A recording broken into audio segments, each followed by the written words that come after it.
ಆದರೆ ಒಳಗಡೆ ಪರಮಾತ್ಮ ನಿಂತು ಮಗುವನ್ನು ಚೆನ್ನಾಗಿ ಅವನು ಆರೋಗ್ಯದಿಂದ ಇರುವಂತೆ ಅನುಗ್ರಹಿಸಿದರೆ ಮಗು ಅದು ಆರೋಗ್ಯದಿಂದ ಇರಲಿಕ್ಕೆ ಸಾಧ್ಯ. ನಾವು ಆ ಮಗುವನ್ನು ಬೆಳೆಸ್ತಾ ಇದ್ದೇವೆ, ಆ ಮಗು ಆರೋಗ್ಯದಿಂದ ಇದೆ ಅಂತ ಖಂಡಿತ ಭಾವಿಸಬಾರದು. ಯಾಕೆ, ಎಲ್ಲವನ್ನೂ ಮಾಡುವವನು ಪರಮಾತ್ಮ. ಅದರಿಂದ ಮಧ್ಯಗೇಹ ಭಟ್ಟರು ಒಳ್ಳೆಯ ಜ್ಞಾನಿಗಳು.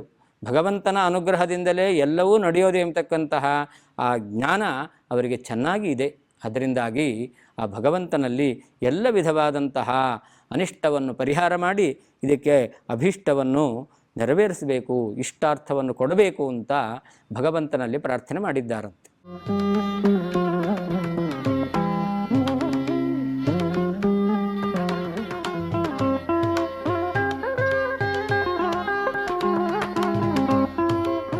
ತಪಸ್ವಾಧ್ಯಾಯ ಶುಶ್ರೂಷಾ ಕೃಷ್ಣಪೂಜಾ ರಥಂ ಮುನಿಂ ವಿಶ್ವೇಶಮಿಷ್ಟದಂ ವಂದೇ ಪರಿವ್ರಾಟ್ ಚಕ್ರವರ್ತಿನಂ.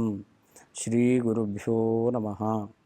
ಕಾಂತಾಯ ಕಲ್ಯಾಣಗುಣೈಕಧಾಮ್ನೇ ನವದ್ಯುನಾಥ ಪ್ರತಿಮಪ್ರಭಾಯ ನಾರಾಯಣಾಯಾಖಿಲಕಾರಣಾಯ ಶ್ರೀಪ್ರಾಣನಾಥಾಯ ನಮಸ್ಕರೋಮಿ. ಅನಾಕುಲಂ ಗೋಕುಲಮುಲ್ಲಲಾಸ ಯತ್ಪಾಲಿತಂ ನಿತ್ಯಮನಾವಿಲಾತ್ಮ ತಸ್ಮೈ ನಮೋ ನೀರದನೀಲಭಾಸೆ ಕೃಷ್ಣಾಯ ಕೃಷ್ಣಾರಮಣಪ್ರಿಯಾಯ. ಅಪಿತ್ರಿಲೋಕ್ಯ ಬಹಿರುಲ್ಲಸಂತಿ ತಮೋಹರಂತಿ ಮುಹುರಾಂತರಂಚ ದಿಶ್ಯಾದೃಶಂ ನೋ ವಿಶದಾಂ ಜಯಂತಿ ಮಧ್ವಸ್ಯ ಕೀರ್ತಿರ್ದಿನನಾಥ ದೀಪ್ತಿಂ.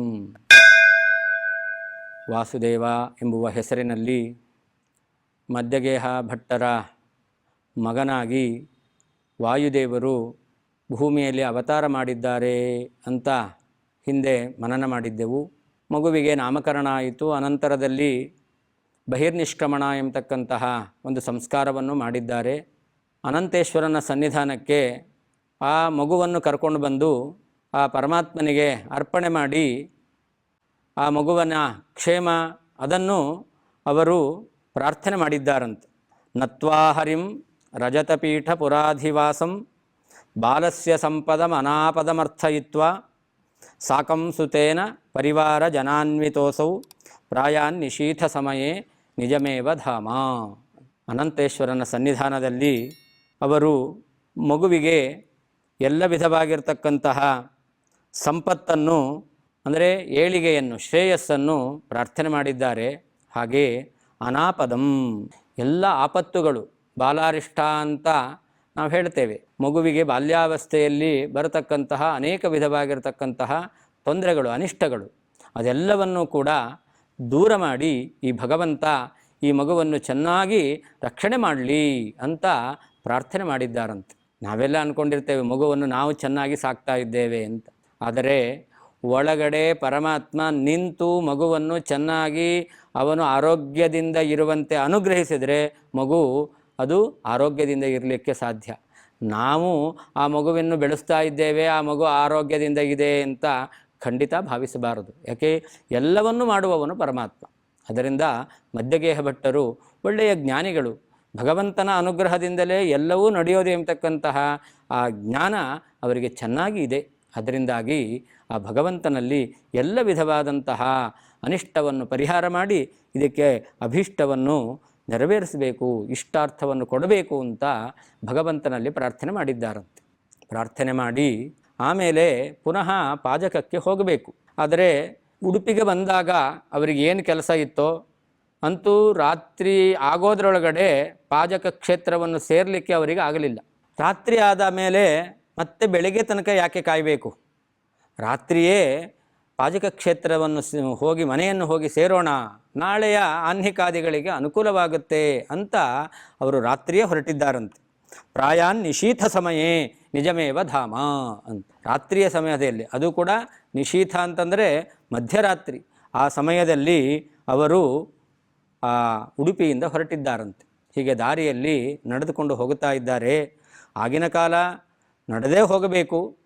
ಆ ಮಗುವನ್ನು ಹಿಡ್ಕೊಂಡು 4 ಜನ ಹೋಗ್ತಾ ಇದ್ದಾರೆ. ಆ ಸಂದರ್ಭದಲ್ಲಿ ಒಂದು ಘಟನೆ ನಡೀತಂತೆ. ದೋಷೇಯುಷಾಂ ಸಮಮನೇನ ವನೇತಿ ಭೀಮೆ ತತ್ಕ್ರೀಡಿತಗ್ರಹ ಇಹೈಕತಮಂ ತುತೋದ ಉದ್ವಾಂತರಕ್ತಂ ಅವಲೋಕ್ಯ ತಮಭ್ಯಧಾಯಿ ಕೇನಾಪ್ಯೋಹೋ ನ ಶಿಶುದುತ್ ಕಥಮೇವ ಇತ್ತಂ. ದಾರಿಯಲ್ಲಿ ರಾತ್ರಿಯ ವೇಳೆಯಲ್ಲಿ ನಡ್ಕೊಂಡು ಬರ್ತಾ ಇದ್ದಾರೆ. ಅದು ಅರ್ಧರಾತ್ರಿಯ ಸಮಯ ಅಂತಂದರೆ ಆ ಕಾಲದಲ್ಲಿ ಭೂತ ಪ್ರೇತ ಪಿಶಾಚಿಗಳೆಲ್ಲ ಸಂಚಾರ ಮಾಡತಕ್ಕಂಥದ್ದು. ಅಂತಹ ಅವುಗಳು ಸಂಚಾರ ಮಾಡುವ ಸಮಯ. ಆ ಕಾಲದಲ್ಲಿ ಮನುಷ್ಯರು ಸಂಚಾರ ಮಾಡಬಾರದು ಅಂತ ಶಾಸ್ತ್ರ ಹೇಳುತ್ತೆ. ಆದರೆ ಇವರು ತುರ್ತಾದ ಕೆಲಸ ಇದೆ, ರಾತ್ರಿಯೇ ಹೋಗಿ ಸೇರಿ ಬಿಡೋಣ ಅಂತ ಹೋಗ್ತಾ ಇದ್ದಾರೆ. ಆ ರಾತ್ರಿ ಕಾಲದಲ್ಲಿ ಸಂಚಾರ ಮಾಡತಕ್ಕಂತಹ ಅವುಗಳದ್ದೇ ಸಮಯವಾದ್ದರಿಂದಾಗಿ ಒಂದು ಪಿಶಾಚಿ ಎಂಬತಕ್ಕಂಥದ್ದು ಒಬ್ಬ ವ್ಯಕ್ತಿಯನ್ನು ಅದು ಪ್ರವೇಶ ಮಾಡಿದೆಯಂತೆ. ಅಷ್ಟೇ ಅಲ್ಲ, ಉದ್ವಾಂತ ರಕ್ತಂ ಅಂತ ಅವನು ಆ ಪಿಶಾಚಿ ಆವೇಶದಿಂದಾಗಿ ರಕ್ತವನ್ನು ಕಾರ್ತಾ ಇದ್ದಾನಂತೆ. ಎಲ್ಲರೂ ನೋಡ್ತಾರೆ, ವಿಚಿತ್ರವಾಗಿ ಆಡ್ತಾ ಇದ್ದಾನೆ. ಅಷ್ಟೇ ಅಲ್ಲ, ಅವನು ಕುಣಿದಾಡ್ದ, ವಿಕಾರವಾದಂತಹ ರೂಪವನ್ನು ಅವನು ವ್ಯಕ್ತ ಮಾಡದ. ಅದಲ್ಲದೇನೆ ರಕ್ತವನ್ನು ಕೂಡ ಅವನು ಕಾರಿದ್ದಾನೆ. ಎಲ್ರಿಗೂ ಕೂಡ ಏನೋ ಇದು ಪಿಶಾಚಿ ಕಾಟ ಬಾಧಿಸ್ತಾ ಇದೆ ಅಂತ ಅವರೆಲ್ಲರೂ ಕೂಡ ಅಂದ್ಕೊಳ್ತಾ ಇದ್ದಾರಂತೆ. ಅದರಲ್ಲಿ ಒಬ್ಬ ಹೇಳಿದನಂತೆ, ಸರಿ, ಆ ಪಿಶಾಚಿ ಕಾಡೋದು ಕಾಡ್ತು, ಯಾರೋ ದೊಡ್ಡ ವ್ಯಕ್ತಿಯನ್ನು ಈಗ ಕಾಡಿದೆ.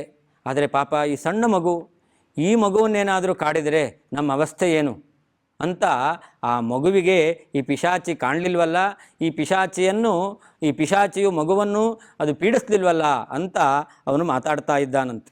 ಪಿಶಾಚಿ ಒಬ್ಬನ ಮೇಲೆ ಒಳಗೆ ಆವೇಶವನ್ನು ಹೊಂದಿ ಅವನನ್ನು ಪೀಡಿಸ್ತು, ಆದರೆ ಮಗುವಿಗೆ ಏನೂ ಆಗಲಿಲ್ಲಲ್ಲ ಅಂತ ಮಾತಾಡಿದಾಗ ಆ ಪಿಶಾಚಿ ಒಬ್ಬ ವ್ಯಕ್ತಿಯಲ್ಲಿ ಪ್ರವೇಶ ಮಾಡಿ ಮಾತಾಡುತ್ತಂತೆ. ಆವಿಶ್ಯ ಪೂರುಷಮುವಾಚ ಮಹಾಗ್ರಹೋಸೌ ಅಸ್ಮದ್ವಿಹಾರ ಸಮಯೋಪಗತಾನ್ ಸಮಸ್ತಾನ್ ಯಚ್ಛಕ್ತಿ ಗುಪ್ತಿರಹಿತಾನ್ ಅಲಮಸ್ಮಿ ಹಂತುಂ ಲೋಕೇಶ್ವರಸ್ ಸಬತ ಬಾಲತಮಃ ಕಿಲೇತಿ. ಆ ಪಿಶಾಚಿ ಮಾತಾಡ್ತಾ ಇದೆಯಂತೆ, ಅಸ್ಮದ್ವಿಹಾರ ಸಮಯೋಪಗತಾನ್, ನೀವೆಲ್ಲರೂ ಕೂಡ ನಾವು ವಿಹಾರ ಮಾಡಬೇಕಾದ ಸಮಯದಲ್ಲಿ ಬಂದಿದ್ದೀರ. ನಮ್ಮ ಸಮಯ ಇದು. ಈ ಸಮಯದಲ್ಲಿ ನೀವು ಓಡಾಡಬಾರದು. ಓಡಾಡುವ ನಿಮ್ಮೆಲ್ಲರನ್ನೂ ಕೂಡ ನಾನು ಒಬ್ಬನೇ ಹಿಂಸೆ ಮಾಡಲಿಕ್ಕೆ ಸಾಮರ್ಥ್ಯವುಳ್ಳವನಾಗಿದ್ದೇನೆ. ಆದರೆ ನೀವೇನು ಹೇಳಿದ್ರಿ, ನಮ್ಮಲ್ಲಿ ಒಬ್ಬ ವ್ಯಕ್ತಿಗೇನೋ ಸ್ವಲ್ಪ ಆ ಪಿಶಾಚಿಯ ಪೀಡೆ ಆಯಿತು, ಆದರೆ ಈ ಮಗುಗೇನೂ ಆಗಲಿಲ್ಲ ಅಂತ. ಆ ಪಿಶಾಚಿ ಹೇಳ್ತಾ ಇದೆಯಂತೆ, ಈ ಮಗುವಿಗೆ ಏನೂ ಆಗಲಿಲ್ಲ ಅಂತ ಆಶ್ಚರ್ಯ ಪಡೋದಲ್ಲ, ಈ ಮಗು ಇರೋದರಿಂದ ನಿಮಗೂ ಏನಾಗಿಲ್ಲ ಅನ್ನೋದನ್ನು ತಿಳ್ಕೊಳ್ರಿ ಅಂತ ಆ ಪಿಶಾಚಿ ಹೇಳ್ತಾ ಇದೆಯಂತೆ. ಯಚ್ಛಕ್ತಿ ಗುಪ್ತಿರಹಿತಾನ್ ಅಂತ ಆ ಮಗುವಿನ ಒಂದು ಸಾಮರ್ಥ್ಯ, ಆ ಮಗುವಿನ ಸಾಮರ್ಥ್ಯದಿಂದಾಗಿ ನೀವು ರಕ್ಷಣೆಗೆ ಒಳಗಾಗಿದ್ದೀರ. ಒಂದು ವೇಳೆ ಆ ಮಗುವಿನ ಆಶ್ರಯದಲ್ಲಿ ನೀವು ಇಲ್ಲ ಅಂತಾದರೆ ನಿಮ್ಮೆಲ್ಲರನ್ನೂ ಕೂಡ ನಾನು ಪೀಡಿಸ್ತಾ ಇದ್ದೆ, ಹಿಂಸಿಸ್ತಾ ಇದ್ದೆ. ಅಂತಹ ಸಾಮರ್ಥ್ಯ ನನಗಿದೆ. ಅದರಿಂದ ಏನೋ ಸಣ್ಣ ಮಗು ಅಂತ ಅಂದ್ಕೊಂಡಿದ್ದಾರೆ, ಇನ್ನೂ 3 ತಿಂಗಳು ಮಗು. ಆದರೆ ಆ ಪಿಶಾಚಿ ಹೇಳುತ್ತಂತೆ, ಲೋಕೇಶ್ವರ, ಈ ವ್ಯಕ್ತಿ ಸಾಧಾರಣವಾಗಿರ್ತಕ್ಕಂಥ ವ್ಯಕ್ತಿ ಅಲ್ಲ, ಇಡೀ ಜಗತ್ತನ್ನೇ ನೇಮನ ಮಾಡತಕ್ಕಂತಹ ವ್ಯಕ್ತಿ. ಇವನ ಜೊತೆಯಲ್ಲಿ ನೀವು ಹೋಗ್ತಾ ಇದ್ದೀರಾ, ಅದರಿಂದಾಗಿ ನಿಮ್ಗೆ ಯಾರಿಗೂ ಕೂಡ ತೊಂದರೆ ಆಗಿಲ್ಲ ಅಂತ ಆ ಪಿಶಾಚಿ ಹೇಳಿದೆಯಂತೆ. ಹಾಗಾದರೆ ಆ ಪಿಶಾಚಿಗೆ ಗೊತ್ತು ಈ ಮಗು ಯಾರು ಅಂತ. ಅಷ್ಟೇ ಅಲ್ಲ, ಉಪನಿಷತ್ತು ಕಥೆಗಳಲ್ಲಿ ನೋಡಿದಾಗ ಉಪನಿಷತ್ತು ತತ್ವವನ್ನು ನಿರೂಪಣೆ ಮಾಡುತ್ತೆ. ದೈತ್ಯರೆಲ್ಲರೂ ಕೂಡ ಇತರ ದೇವತೆಗಳನ್ನು ಬಾಧಿಸಿದರು, ಆದರೆ ಮುಖ್ಯ ಪ್ರಾಣದೇವರ ಮೇಲೆ ಆಕ್ರಮಣ ಮಾಡಲಿಕ್ಕೆ ಆ ದೈತ್ಯರಿಗೆ ಸಾಧ್ಯವಾಗಲಿಲ್ಲ. ಮುಖ್ಯ ಪ್ರಾಣ ಮೇಲೆ ಆಕ್ರಮಣ ಮಾಡುವ ಪ್ರವೃತ್ತಿಯನ್ನು ಮಾಡಿ ತಾವೇ ಪುಡಿಯಾಗಿ ಹೋದರು ಅಂತ. ಹೀಗೆ ದೈತ್ಯರಿಗೆಲ್ಲ ಮುಖ್ಯ ಪ್ರಾಣದೇವರ ಶಕ್ತಿ, ಸಾಮರ್ಥ್ಯ, ಬಲ, ಪರಾಕ್ರಮ ಏನು ಅಂತ ಗೊತ್ತು. ಹಾಗೆ ಈ ಪಿಶಾಚಿಗೂ ಕೂಡ ಮುಖ್ಯ ಪ್ರಾಣದೇವರು ಪೂರ್ಣವಾಗಿರ್ತಕ್ಕಂಥ ಬಲವುಳ್ಳವರು. ನಾನೇನಾದರೂ ಅವರ ಮೇಲೆ ಆಕ್ರಮಣ ಮಾಡಿದರೆ ನನ್ನನ್ನೇ ಅವರು ಇಲ್ಲ ಅಂತ ಮಾಡಿಬಿಡ್ತಾರೆ. ಅಂತಹ ಸಾಮರ್ಥ್ಯ ಇದೆ. ಅಷ್ಟೇ ಅಲ್ಲ, ಅವರಿದ್ದದ್ರಿಂದ ನಿಮ್ಮನ್ಯಾರನ್ನೂ ನಾನು ಪೀಡಿಸ್ತಾ ಇಲ್ಲ ಅಂತ ಆ ಪಿಶಾಚಿಯೇ ಹೇಳಿದೆಯಂತೆ. ನಾವೆಲ್ಲ ಏನಾದರೂ ಓಡಾಟ, ಸಂಚಾರ, ಪ್ರಯಾಣ ಇದ್ದೇ ಇರುತ್ತೆ. ಆ ಸಂದರ್ಭದಲ್ಲಿ ಏನು ಮಾಡಬೇಕು? ಹೇಗೆ ಮಧ್ಯಗೇಹ ಭಟ್ಟರು ಉಡುಪಿಯಿಂದ ಪಾಜಕ ಕ್ಷೇತ್ರಕ್ಕೆ ಬರಬೇಕಾದರೆ ವಾಸುದೇವನನ್ನು ಹಿಡ್ಕೊಂಡು ಬಂದದ್ರಿಂದಾಗಿ ಅವರಿಗೆ ಬರುವಂತಹ ಆಪತ್ತು ಕಳೆದು ಹೋಯಿತೋ, ಪರಿಹಾರವಾಗಿ ಹೋಯಿತೋ, ಹಾಗೆ ನಾವು ಕೂಡ ಎಲ್ಲಿಯಾದರೂ ಪ್ರಯಾಣಕ್ಕೆ ಹೋಗ್ತೇವೆ ಅಂತಂದರೆ ಆಗ ಆ ವಾಯುದೇವರನ್ನು ಹಿಡ್ಕೊಂಡು ಹೋಗಬೇಕು. ವಾಯುದೇವರನ್ನು ಹಿಡ್ಕೊಂಡು ಹೋಗೋದು ಅಂದರೆ ಏನು? ಅವರಿಗೇನೋ ವಾಯುದೇವರು ಮಗನಾಗಿ ಅವತಾರ ಮಾಡಿದ್ದಾದ್ದರಿಂದಾಗಿ ಜೊತೆಯಲ್ಲಿ ಕರ್ಕೊಂಡು ಹೋದರು. ನಮ್ಮ ಜೊತೆಯಲ್ಲಿ ವಾಯುದೇವರು ಬರೋದು ಅಂದರೆ ಏನರ್ಥ? ಮಧ್ವವಿಜಯದಲ್ಲಿ ನಾರಾಯಣ ಪಂಡಿತಾಚಾರ್ಯರ ವರ್ಣನೆ ಮಾಡಿದ್ದಾರೆ. ಮಧ್ವಾಚಾರ್ಯರು ಅಂತಂದರೆ 750 ವರ್ಷಗಳ ಹಿಂದೆ ಮಧ್ವಾಚಾರ್ಯರನ್ನು ನೋಡ್ಬೋದಾಗಿತ್ತು. ಆದರೆ ಈಗ ನಾವು ಮಧ್ವಾಚಾರ್ಯರನ್ನು ಕಾಣಲಿಕ್ಕೆ ಸಾಧ್ಯ ಇಲ್ಲ. ಆದರೆ ಮಧ್ವಾಚಾರ್ಯರನ್ನು ಕಾಣಲಿಕ್ಕೆ ಸಾಧ್ಯ ಇಲ್ಲ ಅಂತ ಬೇಸರ ಪಡಬೇಕಾಗಿಲ್ಲ. ಮಧ್ವಾಚಾರ್ಯರ ಮೂರ್ತಿ ಇವತ್ತು ಇದೆ ಅಂತ. ಯಾವುದು ಮಧ್ವಾಚಾರ್ಯರ ಮೂರ್ತಿ? ರೂಪಮನ್ಯದಿವ ಧನ್ಯಮಾತ್ಮನಃ ಅಂತ ನಾರಾಯಣ ಪಂಡಿತಾಚಾರ್ಯರು ವರ್ಣನೆ ಮಾಡಿದ್ದಾರೆ. ಆಚಾರ್ಯರು ಅಂತಂದರೆ ಆಚಾರ್ಯರು ಬರೆದಿರುವಂತಹ ಸರ್ವಮೂಲ ಗ್ರಂಥಗಳು ಆಚಾರ್ಯರ ಒಂದು ಪ್ರತಿಕೃತಿ.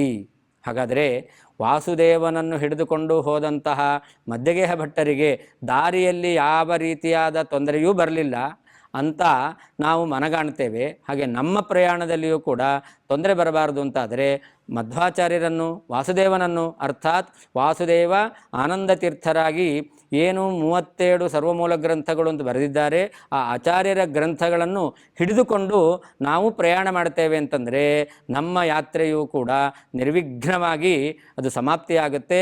ಮಧ್ಯದಲ್ಲಿ ಯಾವ ವಿಧವಾದ ಭೂತ, ಪ್ರೇತ, ಪಿಶಾಚಿ ಅಥವಾ ಈಗಿನ ಕಾಲದಲ್ಲಿ ಬರತಕ್ಕಂತಹ ಅನೇಕ ವಿಧವಾಗಿರ್ತಕ್ಕಂಥ ಅಪಘಾತಗಳು ಯಾವುದಕ್ಕೂ ಅವಕಾಶ ಇಲ್ಲ.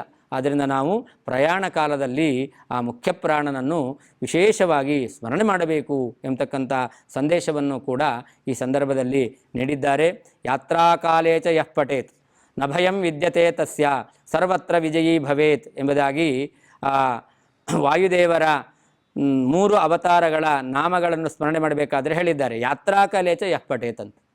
ನಾವು ಪ್ರಯಾಣ ಮಾಡುವಂತಹ ಕಾಲದಲ್ಲಿ ಆ ಮುಖ್ಯ ಪ್ರಾಣದೇವರ ನಾಮವನ್ನು ನಾವು ಸ್ಮರಣೆ ಮಾಡಿದರೆ ಅಥವಾ ಅವರ ಗ್ರಂಥಗಳನ್ನು ಹಿಡ್ಕೊಂಡು ಹೋಗಿದ್ದೇವೆ ಅಂತಂದರೆ, ಅವರ ಸ್ಮರಣೆ ಬಂತು ಅಂತಂದರೆ ನಮಗೆ ಯಾವ ತೊಂದರೆಯೂ ಬರೋದಿಲ್ಲ ಅಂತ ಈ ರೀತಿಯಲ್ಲಿ ಆ ವಾಯುದೇವರ ಮಹಿಮೆಯನ್ನು ನಾರಾಯಣ ಪಂಡಿತಾಚಾರ್ಯರು ವರ್ಣನೆ ಮಾಡಿದ್ದಾರೆ.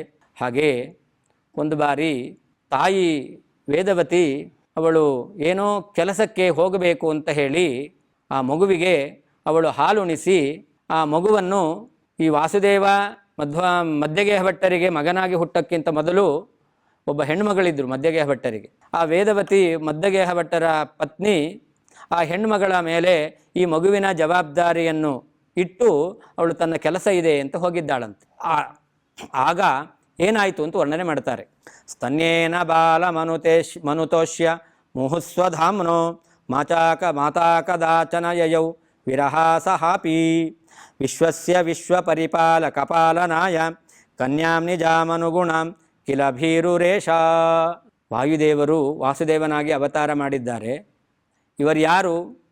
ವಿಶ್ವಪರಿಪಾಲಕ, ಇಡೀ ಜಗತ್ತನ್ನೇ ರಕ್ಷಣೆ ಮಾಡುವವರು. ಆದರೆ ಆ ಇಡೀ ಜಗತ್ತನ್ನು ರಕ್ಷಣೆ ಮಾಡತಕ್ಕಂಥ ವಾಯುದೇವರು ಈಗ ಬಾಲಕನ ರೂಪದಲ್ಲಿ, ಸಣ್ಣ ಮಗುವಿನ ರೂಪದಲ್ಲಿ ಇದ್ದಾರೆ.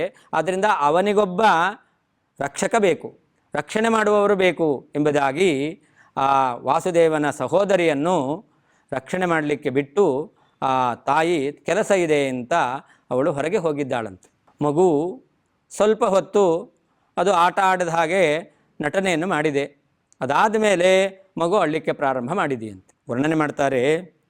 ಸಾಬಾಲಕಂ ಪ್ರರುದಿತಂ ಪರಿಸಾಂತ್ವಯಂತಿ ಮುಗ್ಧಾಕ್ಷರೇಣ ವಚಸಾ ಅನುನಿನಾಯ ಮುಗ್ಧ ಮಾ ತಾತ ಸುಮುಖೇತಿ ಪುನಃ ಪ್ರರೋದೀಹಿ ಮಾತಾತನೋತಿ ರುಚಿತಂ ತ್ವರಿತಂ ತವೇತಿ. ಮಗು ಸ್ವಲ್ಪ ಹೊತ್ತು ಸಮಾಧಾನದಿಂದ ಇರುತ್ತೆ. ಆಮೇಲೆ ಅದು ಅಳ್ಳಿಕ್ಕೆ ಪ್ರಾರಂಭ ಮಾಡುತ್ತು ಅಂತಂದರೆ ಅದರ ಬಾಯನ್ನು ಮುಚ್ಚಿಸಲಿಕ್ಕೆ ಯಾರಿಂದಲೂ ಸಾಧ್ಯ ಇಲ್ಲ. ಹೀಗೆ ಎಲ್ಲ ಮಕ್ಕಳೂ ಈ ರೀತಿಯಲ್ಲಿ ಅಳ್ತಾವೆ ಎಂಬತಕ್ಕಂಥದ್ದನ್ನು ಜಗತ್ತಿಗೆ ತೋರಿಸಬೇಕು. ಅದನ್ನು ಈ ವಾಸುದೇವ ರೂಪದಿಂದ ವಾಯುದೇವರು ಮಾಡ್ತಾ ಇದ್ದಾರೆ. ಅಳ್ಳಿಕ್ಕೆ ಪ್ರಾರಂಭ ಮಾಡಿದ್ರು, ಸಹೋದರಿ ಸಮಾಧಾನ ಮಾಡ್ತಾ ಇದ್ದಾಳೆ. ಆದರೆ ಆ ಮಗು ಸಮಾಧಾನ ಆಗಲೇ ಇಲ್ಲ, ಅಳ್ತಾನೇ ಇದೆಯಂತೆ. ಮುಂದೇನಾಯಿತು ಅಂತ ಮುಂದೆ ನೋಡೋಣ.